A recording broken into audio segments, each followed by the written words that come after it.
Hello investors, welcome back to our channel. तो क्या आप भी एक ऐसे स्टॉक में इन्वेस्ट करना चाहते हैं जिसने अपने इन्वेस्टर्स को लास्ट 3 साल में लगभग 500% तक के रिटर्न दिए हैं और उसका प्राइस अभी सिर्फ 70 रुपए से भी कम है? तो जिस स्टॉक की मैं बात कर रहा हूँ उसका नाम है IRB इंफ्रास्ट्रक्चर लिमिटेड। इसने लास्ट 3 साल में 500% तक के रिटर्न दिए हैं और लास्ट ईयर में 120% से ज़्यादा रिटर्न दिए हैं।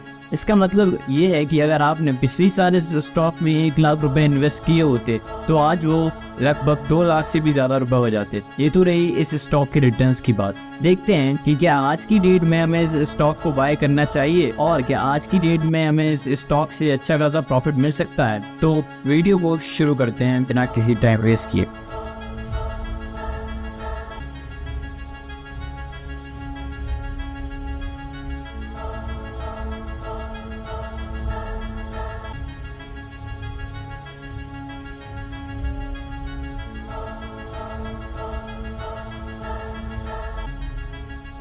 इस कंपनी का मेन बिजनेस है construction of roads and highway. Company roads and highways बनाती है और उनसे टोल कलेक्ट करती है और अपना प्रॉफिट बनाती है। इसी के अलावा भी इसके और भी कई सारे बिजनेस मॉडल हैं। तो आइए देखते हैं इस कंपनी के फंडामेंटल्स की, क्या ये कंपनी फंडामेंटली स्ट्रॉन्ग है या फिर नहीं है। तो चलिए इस स्टॉक का फंडामेंटल एनालिसिस शुरू करते हैं। इसका फंडामेंटल एनालिसिस करने के लिए आपको सबसे पहले क्रोम पे tickertame.com ओपन कर लेना है।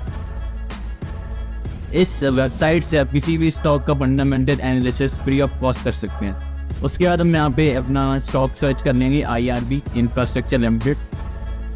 ओके, यहाँ पे हमारा स्टॉक आ गया है। सबसे पहले बात करते हैं यहाँ पे की मैट्रिक्स में। सबसे पहले अगर इसका PE रेशियो देखा जाए तो अगर स्टैंडर्डली PE रेशियो की बात करें तो वो होना चाहिए 20 से 25 के बीच में। बट यहाँ पे अगर आप देख सकते हैं तो इसका PE रेशियो है 65 का, जो कि दर्शाता है कि ये कंपनी एक ओवर वैल्यूड है या इसका शेयर प्राइस एक ओवर वैल्यूड है। उसके बाद यहाँ पे हमें PB रेशियो से इतना मतलब नहीं है। उसके बाद हम सेक्टर PE रेशियो से आते हैं, मतलब कि जिस सेक्टर की ये कंपनी है क्या उस सेक्टर की जो कंपनीज है वो सारी अंडर वैल्यूड है या वो ओवर वैल्यूड है, ये उसका एवरेज बताता है। तो सेक्टर का PE रेशियो है हमारा 53 का, जो कि भी बहुत ज़्यादा बड़ा हुआ है। और उसके हिसाब से अगर ये स्टॉक का PE रेशियो देखा जाए तो वो इतना कुछ खास ज़्यादा नहीं है। आपको सबसे पहले जाना है यहाँ पे फाइनेंशियल्स में। आपको ये स्कोर कार्ड वगैरह कुछ नहीं देखना है, आपको यहाँ पे फाइनेंशियल्स पे आ जाना है। फाइनेंशियल्स में आने के बाद हम सबसे पहले आएंगे इनकम में। तो यहाँ पे कंपनी का टोटल रेवेन्यू आपको दिखाई दे रहा है। तो 2016 से बात करें तो 2016 में इसका रेवेन्यू था 5255 करोड़ की। ये जो फिगर्स मैं आपको दिखा रहा हूँ ना, ये सब करोड़ में है। तो 2016 में इसका रेवेन्यू था 5255 करोड़ का, और अगर 2021 की बात करें तो वो है 5490 करोड़ का अप्रॉक्स। अब अगर आप देख सकते हैं 2016 से लेके 2021 तक इसमें ज़्यादा कुछ फर्क आया नहीं है। बीच में भले ही इसका रेवेन्यू बढ़ा हो बट उसके बाद से ये रेवेन्यू कम ही होता रहा है। बट यहाँ पे 2021 के बाद जो है ना, इस कंपनी का रेवेन्यू बढ़ गया है। 2022 में इसका रेवेन्यू था 6355 करोड़ का और 2023 में इसका रेवेन्यू था 6700 करोड़ का। बल्कि 2024 में ये रेवेन्यू बढ़ के हो गया है 8201 करोड़ का। इसका मतलब ये है कि अगर हम पिछले 3-4 साल में देखें तो इसका रेवेन्यू है वो कॉन्स्टेंटली इंक्रीजिंग है। उसके बाद अगर एबिटा देखें ना तो वो भी यहाँ पे जो है ना, तो यहाँ पे आप जो एबिटा है ना वो आपका इंक्रीजिंग ऑर्डर में है। अगर 2021 से बात करें तो वो था 2500 करोड़ का कुछ, और अगर 2024 में बात करें वो है 3809 करोड़ का।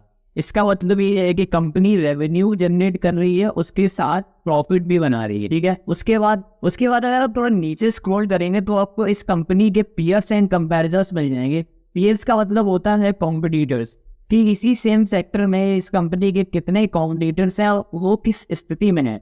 अगर हम IRB इंफ्रास्ट्रक्चर की बात करें तो इसका PE रेशियो है 65.64 का। नेशनल एंड ट्यूबरो की बात करें तो वो है 35.59 का। GMR की बात करें तो इसका PE रेशियो तो नेगेटिव में ही है। और अगर NBCC की बात करें वो है 92 का। तो इसका मतलब है कि ये जो कंपनी है ना, इसका PE रेशियो कुछ खास बड़ा हुआ नहीं है, क्योंकि इस सेक्टर के जो ओवरऑल स्टॉक्स हैं वो सभी के PE रेशियो ऑलरेडी बढ़े हुए हैं। उसके बाद अगर हम यहाँ पे टेक्निकल में देखें तो यहाँ पे सबसे ज़्यादा वोलेटिलिटी किसमें है, वो है IRB इंफ्रास्ट्रक्चर लिमिटेड में। वोलेटिलिटी एक तरीके का मूवमेंट से भी पता जाता है कि कितना ज़्यादा मूवमेंट किसी स्टॉक में हो रहा है। फोरकास्ट में ये आपको प्रोसीजर में मिलेगा, तो इसमें वैसे भी हमें कुछ ज़्यादा पता नहीं करना है। उसके बाद अगर शेयर होल्डिंग पैटर्न्स की बात करें कि किसके पास कितने शेयर्स हैं इस कंपनी के, सबसे पहले हम देखते हैं 2023 के, जून 2023 के हम शेयर्स होल्डिंग देखते हैं। तो जैसा कि हम देख सकते हैं जून 2023 में जो शेयर होल्डिंग थे वो प्रोमोटर्स के लिए 34% की, म्यूचुअल फंड के 3%, अदर डोमेस्टिक इंस्टीट्यूशन के 3.37% एंड फॉरेन इंस्टीट्यूशन के थे आपके 48.37% के। यानी कि अगर आप कंपनी में देख सकते हैं तो सीधा सीधा फॉरेन इंस्टीट्यूशंस का बहुत ही बड़ा इन्वेस्टमेंट है, और उसके साथ भी प्रोमोटर्स का इन्वेस्टमेंट है 34.over में। अब मैं एक चीज़ और देखनी है कि साल दर साल में क्या ये प्रोमोटर्स का जो स्टेक होल्डिंग है वो कम तो नहीं हुआ कि प्रमोटर्स अपने स्टॉक्स बेच तो नहीं रहे हैं। तो अगर 2024 में बात करें तो वो जो होल्डिंग है वो सेम है, ऑलमोस्ट थोड़ी सी 0.30% बढ़ और गई है। वो शेयर होल्डिंग वो बढ़ ही गई है, कम नहीं हुई है। और फॉरेन इंस्टीट्यूट की है 47.22% की है। अगर आप इसका शेयर होल्डिंग पैटर्न देंगे ना तो वो एक स्टेबल कंडीशन में लग रहा है। उसके बाद हमें कुछ नहीं करना, उसके बाद हम लोग आ जाते हैं यहाँ पे ऊपर की तरफ। आपको आना है, यहाँ पे आपको बैलेंस शीट मिल जाएगी। बैलेंस शीट बहुत ही ज़्यादा ज़रूरी है। बैलेंस शीट में आपको एसेट्स और लाइबिलिटीज़ देखने को मिल जाती है। अब एसेट्स और लाइबिलिटीज़ क्या होती है अगर आपको नहीं पता तो इसके लिए भी हमने एक अलग सी वीडियो बना रखी है, आप उसको देख सकते हैं। मैं डिस्क्रिप्शन में उसका लिंक दे दूंगा। बहुत ही अच्छे तरीके से हमने आपको एक्सप्लेन किया उसमें। अगर मैं यहाँ पे 2014 की बात करें तो वहाँ पे टोटल एसेट्स से 15,703 करोड़ है। वही अगर आज की डेट में अगर इस कंपनी के एसेट्स देखे जाए तो वो हो गए हैं 42,702 करोड़ की। ये तो बहुत अच्छी बात है। अब दूसरी साइड ये है कि चलो एसेट्स तो आपके पास हैं, बट एक चीज़ और होती है कि जो लायबिलिटीज़ है वो एसेट्स से ज़्यादा नहीं होनी चाहिए। अब यहाँ पर टोटल लायबिलिटीज़ की अगर बात करें ना तो वो है आपका 29,353 की। तो इस हिसाब से जो लायबिलिटीज है वो एसेट्स से कम है, जो कि एक अच्छा पॉइंट ऑफ व्यू है। बट अब हमें एक चीज़ और देखनी कि लायबिलिटीज़ बढ़ तो नहीं रही है। तो अगर लायबिलिटीज़ पे आ जाती है तो यहाँ पे टोटल लायबिलिटीज़ 2014 में 12,000 करोड़ की थी। तो अगर एसेट्स बढ़ेंगे तो आपको पता है लायबिलिटीज भी बढ़ेगी, बट ज़्यादा पिछले साल में नहीं बढ़ी है, लायबिलिटीज़ कम ही हुई। उसके बाद अगर हम कैश फ्लो पे बात करते हैं तो कैश फ्लो एक बहुत ही ज़्यादा इंपॉर्टेंट चीज़ हो जाती है। कैश फ्लो से हमें ये पता लगता है कि कंपनी के पास कितना पैसा है एक्टिवली। नेट चेंजिंग कैश है वो 2023 में +253 करोड़ की, जो कि बहुत ही पॉजिटिव पॉइंट है। फ्रॉम 2022 में अगर देखा जाए तो वो है -600 करोड़ की। उसके बाद free cash flow, free cash flow मतलब कंपनी के पास कितना फ्री कैश फ्लो है, यानी कि कितना पैसा है, वो है अभी 2023 में 1,333 करोड़ की। बहुत ही अच्छी बात है कि 2022 में ये नंबर अगर देखा जाए ना वो नेगेटिव में। तो ओवरऑल अगर हमने इस स्टॉक को देखा है ना तो बहुत ही अच्छी तरीके से हमने एनालिसिस किया है, और यहाँ पर साफ साफ दिखा है कि कंपनी फंडामेंटली तो बहुत ही ज़्यादा स्ट्रॉन्ग है। अब आपको एक चीज़ करने की और ज़रूरत है, आपको यहाँ पे एनुअल रिपोर्ट इसकी और पढ़नी होगी। वो मैं यहाँ पे नहीं पढ़ सकता क्योंकि वीडियो बहुत लंबी हो जाएगी। इसका जो लिंक है ना वो मैं आपको डिस्क्रिप्शन में दे दूँगा। अब रही बात की क्या फंडामेंटली तो ये कंपनी स्ट्रॉन्ग है, अब रही बात की क्या हमें इस स्टॉक को खरीदना चाहिए, तो उसके लिए मैं आपको एक अपनी कल शॉर्ट वीडियो आ जाएगी, उसमें मैं आपको बता दूंगा, पैटर्न बता दूंगा क्या पैटर्न बनना है, कब इसको खरीदना चाहिए, क्या टारगेट रहेगा इसके लिए।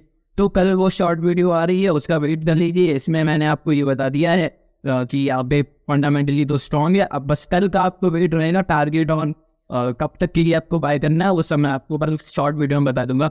होपफुली आपको वीडियो अच्छी लगी होगी। ऐसी और वीडियोस के लिए फाइनेंशियल एजुकेशन अड्डा को सब्सक्राइब करें। Thanks for watching.